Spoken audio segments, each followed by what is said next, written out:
Welcome to this lesson on the distributive property. This is one of the most useful tools in algebra, helping you unlock parentheses and simplify complex expressions. Let's get started. Here is the golden rule. The formula says that if you have a number outside of parentheses and inside you have b plus c, you can distribute the to both of them. It becomes a times b plus a times c. Notice the arrows. They remind us that the outside term must multiply every single term inside. Think of the word distribute. In the real world, it means to give a share of something to everyone in a group. In math, it is exactly the same. We are giving the outside number to everything inside the group by multiplying. It's not just for the first number, everyone gets a piece. Let's see why this works using geometry. Imagine a large rectangle with height and a total width of b plus c. We can split this large rectangle into two smaller ones. The blue area is a times b, and the green area is a times c. When you add them together, you get the total area.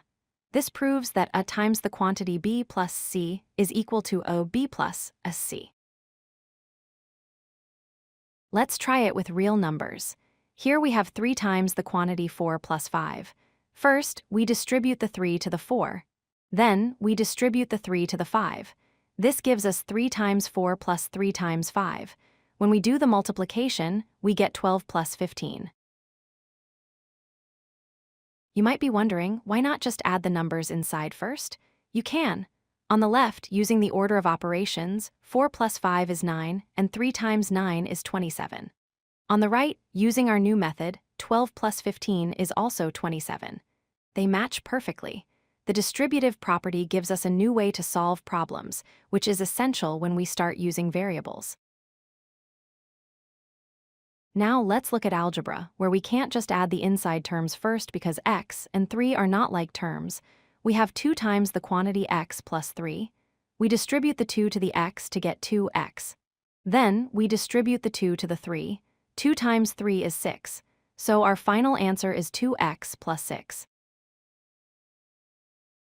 Be very careful when you see negative signs. Here we have negative 2 times the quantity x minus 4. We multiply negative 2 by x to get negative 2x.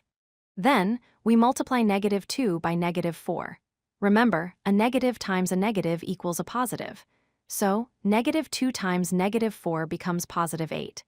The final result is negative 2x plus 8. Here is the biggest mistake students make. In the red box, someone multiplied the 2 by the x, but forgot to multiply the 2 by the 3. The 3 was left alone. Don't do this. Always look at the green box. You must distribute the multiplier to both terms. 2 times 3 gives us 6, not 3. Does this work for bigger groups? Absolutely. If you have 3 terms inside the parentheses like b, c, and d, you just keep going.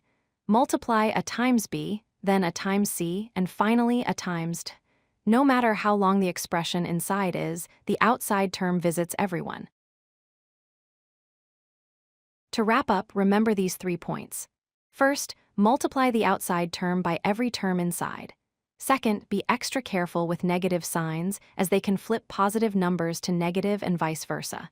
And third, memorize the pattern a times b plus c equals a b plus a c. Master this, and algebra will be much easier for you. If you like this video, hit that like button and don't forget to subscribe. Visit codelucky.com for more such useful content.